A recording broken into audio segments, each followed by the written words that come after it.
Hello बच्चों। कैसे हैं आप लोग? आई होप आप लोगों के बोर्ड एग्ज़ाम की तैयारी काफ़ी अच्छे से चल रही होगी, ज़ोरों शोरों से चल रही होगी। तो मैं आया हूँ आपके साथ एक बार नए चैनल के साथ पेंटागन क्लासेस में। मैं अपने बारे में बता दूँ, मेरा नाम है नरेन और मैं यहाँ पर आपकी छोटी सी हेल्प करने आया हूँ अपकमिंग बोर्ड एग्ज़ाम्स के लिए। क्योंकि इस बार का पैटर्न जो है बिल्कुल नया है, ऑब्जेक्टिव बेस्ड टाइप क्वेश्चन आने वाले हैं। तो बच्चे कंफ्यूज हैं, क्योंकि मैं कोचिंग पढ़ाता हूँ तो मुझे पता है बच्चे किस चीज़ को लेकर कंफ्यूज हैं। जितने भी मेरे क्लास में बच्चे हैं, कितनों को भी कोचिंग, 80 से 90% बच्चे कंफ्यूज हैं कि सर क्या आने वाला है, किस टाइप का पेपर आने वाला है, कि आ सकता है। तो बच्चे बहुत ज़्यादा कंफ्यूज हैं। तो मैंने सोचा कि उनकी कुछ और बच्चों की भी हेल्प कर दी जाए ऑनलाइन तरीके से, क्योंकि बच्चे गरीब हैं, हमें भी टाइम मिल जाता है कि हम वीडियो बना सकें। तो ये मेरा जो है वो पहला वीडियो है। हाँ, इस पहले वीडियोज़ में कुछ क्वेश्चन कम रहेंगे, लेकिन काफ़ी इफ़ेक्टिव रहने वाले हैं। आप इस वीडियो को बिल्कुल मिस मत कीजिएगा, क्योंकि ये काफ़ी इम्पोर्टेंट वीडियो आने वाले हैं। मेरी ये पूरी सीरीज आएगी। अभी क्लास 12th के भी चैप्टर की मैं क्वेश्चंस लेके आने वाला हूँ। क्लास 10th में मैं मैथ, साइंस भी कवर करूँगा, जियोग्राफी भी कवर करूँगा। अगर आप लोग कहेंगे तो मैं इंग्लिश भी कवर कर दूँगा। तो ये है आपके आने वाले अपकमिंग बोर्ड्स की तैयारी के लिए मेरी तरफ से एक छोटा सा एफर्ट है। आई होप आप लोग पसंद करेंगे। तो मैं ज़्यादा टाइम बर्बाद नहीं करता हूँ, बहुत ज़्यादा लंबा इंट्रो है, पहला वीडियो है तो लंबा इंट्रो हो गया होगा। तो यहाँ पर मैं जो वीडियो की शुरुआत करने वाला हूँ नंबर सिस्टम से। ठीक है, जी हाँ, आप नंबर, ठीक है, आप फुल मार्क्स आएंगे, बहुत लोगों के फुल मार्क्स भी आ सकते हैं अगर आप मेरी दिए गई चीज़ों को फॉलो करते हैं। तो अगर आप नहीं, तो मैं गारंटी देता हूँ कि 35 आउट ऑफ 40 आप पक्का लेके आएंगे। हाँ, मैं इसमें जो सिचुएशन बेस्ड क्वेश्चंस आने वाले हैं आपके, उनको भी कवर करूँगा, उन पे भी अलग से वीडियो लेके ज़रूर आऊँगा। ठीक है, तो बिना किसी देरी के अब मैं क्या करता हूँ, शुरुआत करता हूँ। बहुत लंबा इंट्रो हो गया, तो चलो शुरुआत करते हैं नंबर सिस्टम के पहले क्वेश्चन से।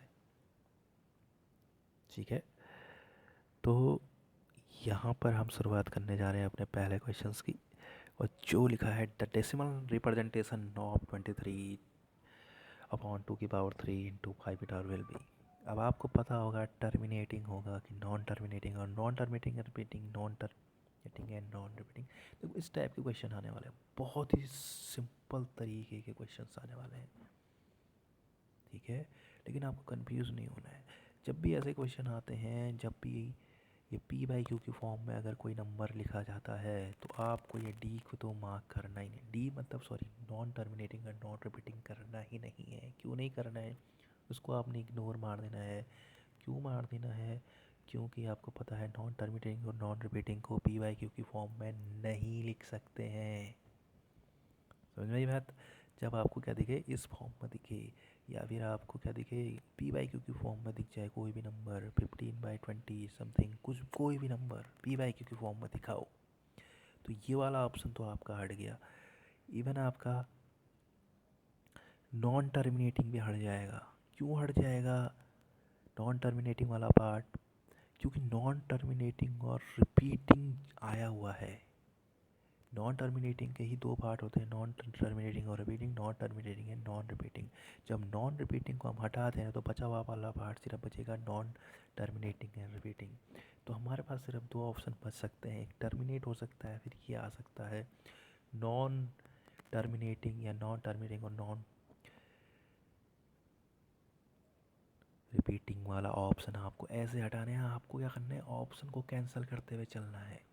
क्या करता है, ऑप्शन को कैंसिल करते हुए जाना है। ऐसे सॉल्व करना है कि आप ऑप्शन को कैंसिल करते हुए चलो। ये दो ऑप्शन गए, क्योंकि नॉन टर्मिनेटिंग के ही दोनों पार्ट हैं, या तो ये होगा या तो ये होगा।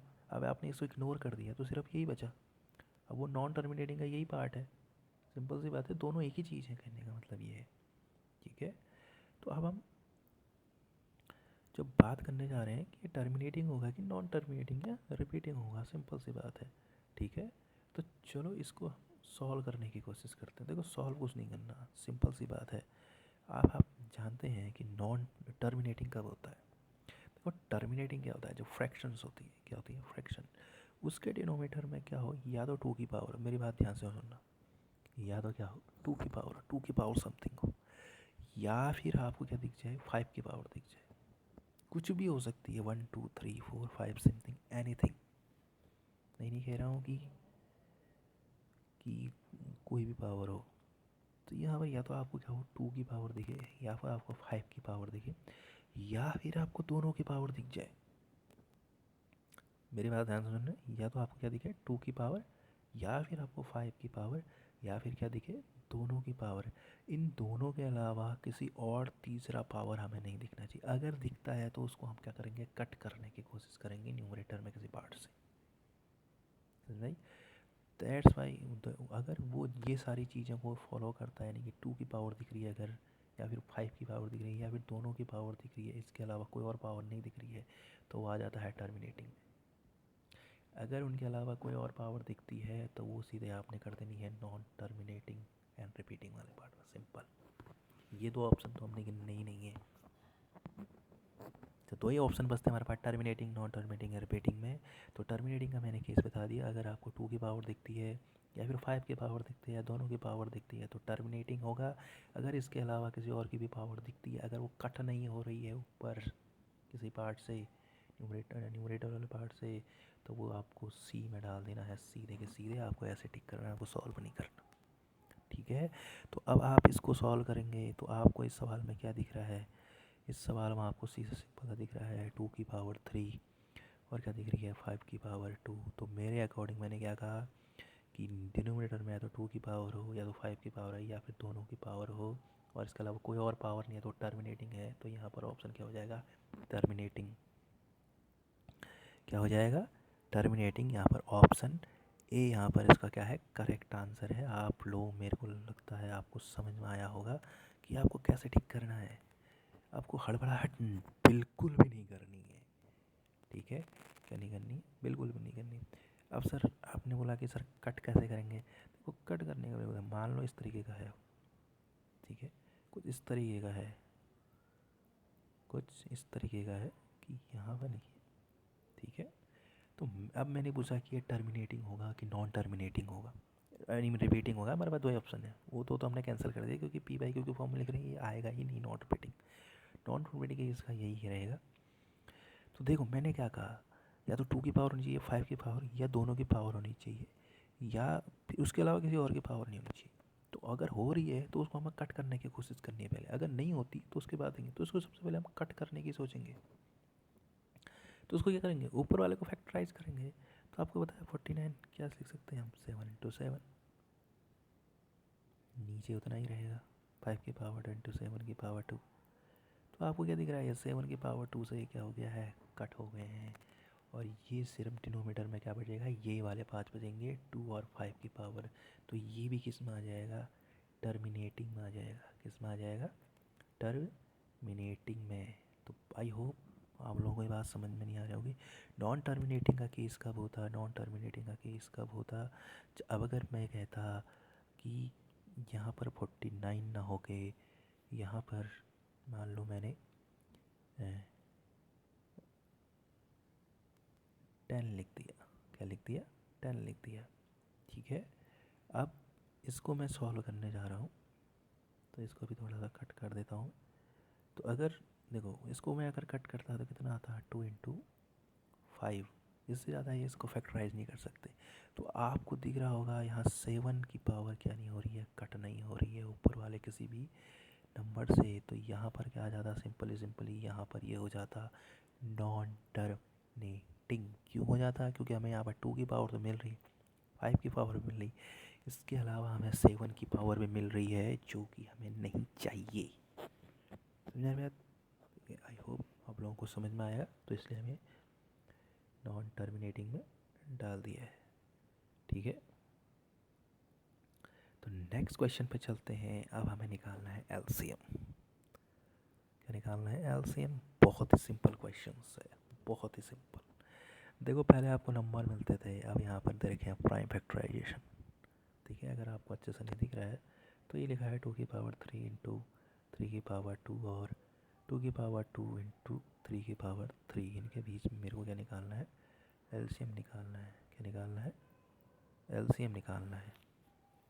थोड़ी सी वो नया हाथ है इसलिए मेरे से चल नहीं रहा है।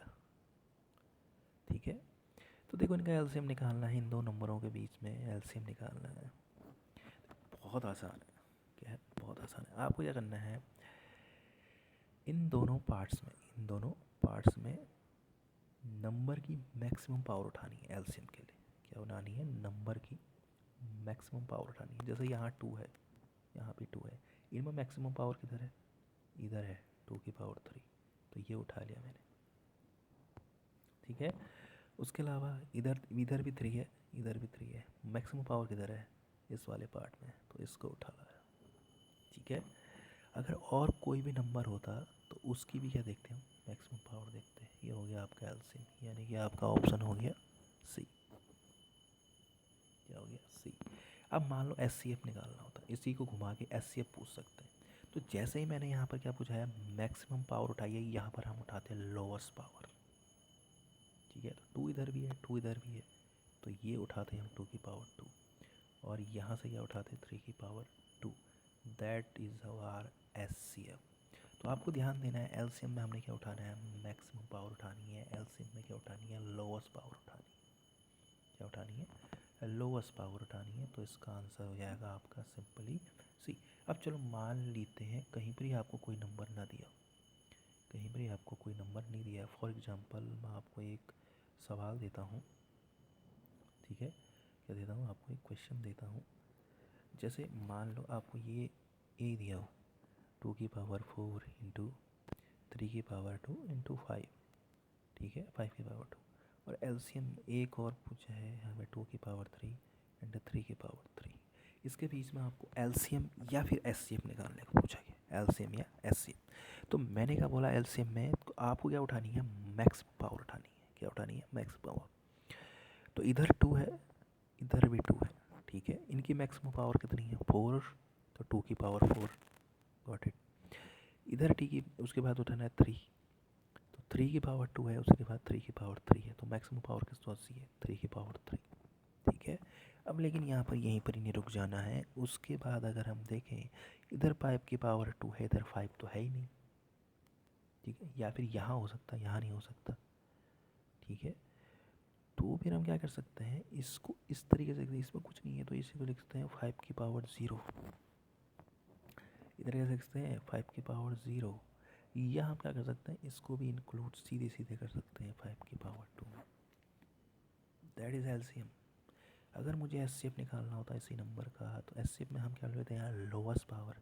तो लोवेस्ट पावर में यहाँ पर 2 की पावर 3 उठाते, 3 की पावर को 2 में उठाते, और उसके बाद इधर 5 की पावर कुछ नहीं है, तो यहाँ पर हम सीधे सिंपल लिख सकते थे, यहाँ पर है 5 की पावर 0। तो हम क्या उठाते हैं, 5 की पावर 0, या फिर इसको इस तरीके से लिखते, या तो हम 5 उठाते ही नहीं। That as R I S C F. I hope आप लोग ध्यान दे रहे होंगे मेरे क्वेश्चनों का, मैं किस तरीके से कर रहा हूँ। ठीक है, चलो नेक्स्ट क्वेश्चन पे चलते हैं, अपने तीसरे क्वेश्चन पे। तो S C F of 2 numbers of 18 and their products. देखो यहाँ पर ये सीधा एलसीएम पूछ रहा है। देखो यहाँ पर सीधा एक फॉर्मूला लगता है, आप उस फॉर्मूले को याद करेंगे तो बेसिकली यहाँ पर हो जाएगा कि क्या होता है, कि जो आपका प्रोडक्ट ऑफ 2 नंबर होता है, क्या होता है, प्रोडक्ट ऑफ 2 नंबर्स। देखो मेरे से चल नहीं रहा, प्रोडक्ट ऑफ 2 नंबर्स। ठीक है, प्रोडक्ट ऑफ 2 नंबर्स वो क्या होता है, उसके एलसीएम और एचसीएम के मल्टीपल के बराबर होता है। अगर आपको 2 नंबर दिए हैं, आपको मान लो एक एक्स दिया है, एक क्या दिया है, वाई दिया है, तो उनके वो एलसीएम और एचसीएफ के बराबर होगा। किसके बराबर होगा, एचसीएफ और एलसीएम के बराबर होगा। ठीक है, किसके बराबर होगा, एलसीएम और एचसीएफ के मल्टीपल के बराबर। तो यहाँ पर ऑलरेडी आपको प्रोडक्ट दिया हुआ है, बहुत ही सिंपल, 12960। ठीक है, ऑलरेडी दिया हुआ है, आपको मल्टीपल करने की भी ज़रूरत नहीं है 2 नंबर। इवन यहाँ पर अगर आपको 2 नंबर दिए होते तो भी उनका मल्टीपल आराम से हो सकता था। एलसीएम आपको फाइंड आउट करना है, एचसीएफ आपको 18 दिया हुआ है। अब ईज़िली इसमें एलसीएम इसे ही निकाल सकते हैं, इसको डिवाइड कर देंगे 18 से, तो आपका आंसर आ जाएगा, डिवाइड कर लीजिएगा 18 7 जा, बस हो गया। देखो ऑप्शन की यही तो टेक्निक है। देखो अब आप क्या करेंगे, कुछ बच्चे आगे को बढ़ेंगे, नहीं भैया करना ही नहीं है, ये साथ में ही खुश है, पहला नंबर 7 कौन है, सी, हो गया। करना ही क्यों है, एफर्ट क्यों लगाने, मेहनत नहीं करनी है, दिमाग चलाना है। देखो 18 7 जा 60 126 होता है, और 7 से ऑप्शन में एक ही नंबर स्टार्ट हो रहा है 720, उसके अलावा कोई भी नंबर स्टार्ट नहीं हो रहा है, तो क्यों करनी मेहनत, क्यों करनी मेहनत। अगर सेव करना है तो आगे कर सकता है, 720 ही आएगा, ठीक है। तो इस तरीके से हम क्या कर सकते हैं, तो आप याद रखिएगा कि प्रोडक्ट ऑफ टू नंबर्स जो होता है उसके एलसीएम इंटू एचसीएफ के मल्टीपल के बराबर होता है। अब अगर आपको प्रोडक्ट नहीं दिया है तो आपको दो नंबर दिए ज़रूर होंगे, क्या दिए होंगे, कोई दो नंबर ज़रूर दिए होंगे, या तो एक्स या वाई, उनको आपस में मल्टीप्लाई कर लीजिएगा तो भी, तो हम क्या निकाल सकते हैं उसका आसानी से प्रोडक्ट, ठीक है। तो ये रहा एक और क्वेश्चन। तो चौथा सवाल करने जा रहे हैं हम, चौथा सवाल करेंगे तो डेसिमल एक्सपेंशन ऑफ 147 में टर्मिनेट आप, देखो बहुत आसान है। हम ऊपर नीचे क्या करेंगे, फैक्टराइज करेंगे, क्या करेंगे, फैक्टराइज करेंगे। ये थोड़ा सा आसान है। देखो मैं अभी एक चीज़ बताता हूँ आपको, क्या करना है आपको।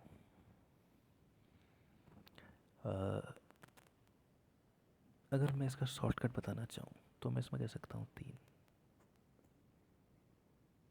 ठीक है। अगर आप शॉर्टकट से चलते हैं तो इसका आंसर आ जाएगा 3। क्यों आ जाएगा, मैं आपको बताता हूँ क्यों आ जाएगा।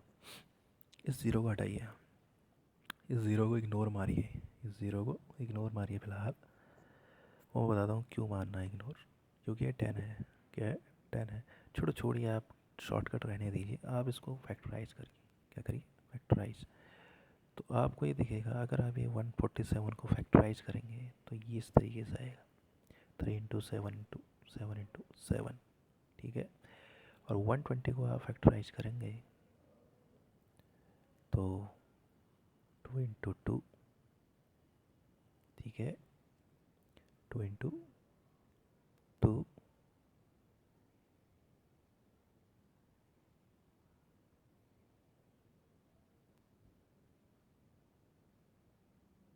एक और 2 आ जाएगा, ठीक है। 3 इंटू आएंगे सिंपली, उसके बाद एक 3 आएगा, उसके बाद क्या आएगा, 5 आएगा, ठीक है। इस 3 से इस 3 को क्या कर दो, कट कर दो, ठीक है। इस 3 से इस 3 को क्या कर दो, कट कर दो सिंपली।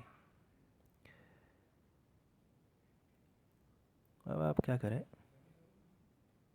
देखो यहाँ पर आपको नीचे 10 लाना है, क्या लाना है, 10। तो 7 इंटू 7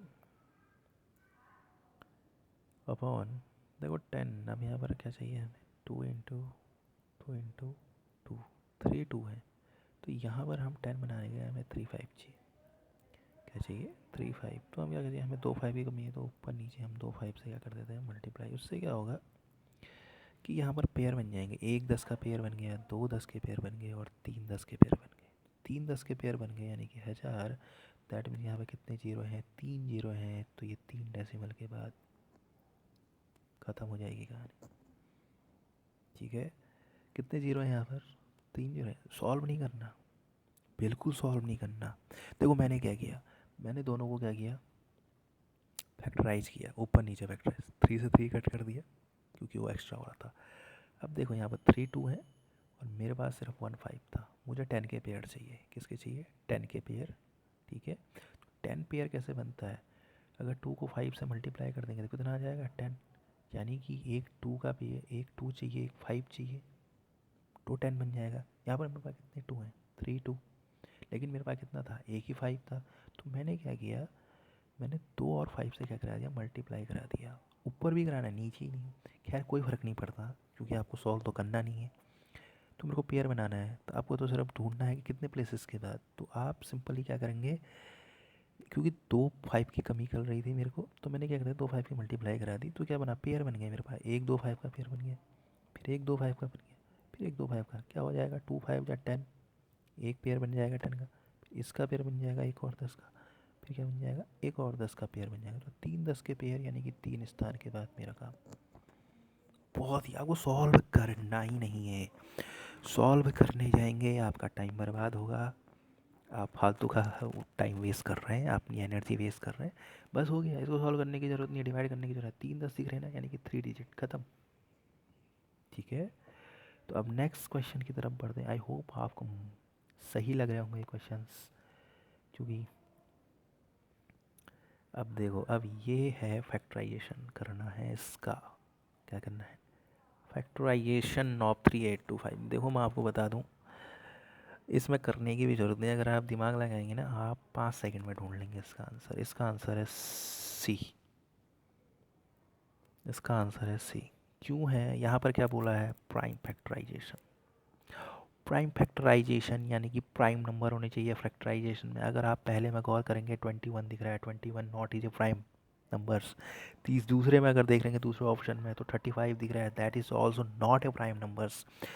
सिर्फ अगर आप चौथे ऑप्शन में देख रहे हैं, यहाँ पर 25 दिख रहा है, that also not a prime number. तो ऑप्शन बचा सिर्फ सी, जिसमें आपको प्राइम नंबर दिख रहे हैं तीनों। तो आप ऐसे करें, आप सॉल्व करने की आपको ज़रूरत ही नहीं है। अगर आप अच्छे से कॉन्सेप्ट बैठाते हैं चीज़ों को, तो आपको सॉल्व करने की ज़रूरत नहीं है। आपका टाइम होता है, 5 सेकंड लगे आपने ऑप्शन देखे। अगर मान लो तो नहीं है, मान लो कोई ऑप्शन डी, मान लो डी इस तरीके से भी होता, 3 की पावर 2 नहीं होता, कोई भी ऑप्शन नहीं होता। मान लिया कि मान लो डी में ही कुछ, सर आप तो कह रहे हैं कि ऐसे करना है, तो आप ऑप्शन कट करते हुए, जैसे मैंने पहले ऑप्शन में किया था, मैंने ऑप्शन कट कर दिए थे पहले सवाल में, ऑप्शन कट कर दिए। मान लो चलो डी का पार्ट दिया होता 3 की पावर 2, यहाँ पर 7 की पावर 2 इंटू 17, मान लो ये दिया होता डी में, और सी में हमें जैसे दिया गया है 3 की पावर 2 इंटू 5 की पावर 2 इंटू 17। ठीक है, इस तरीके से दिया होता।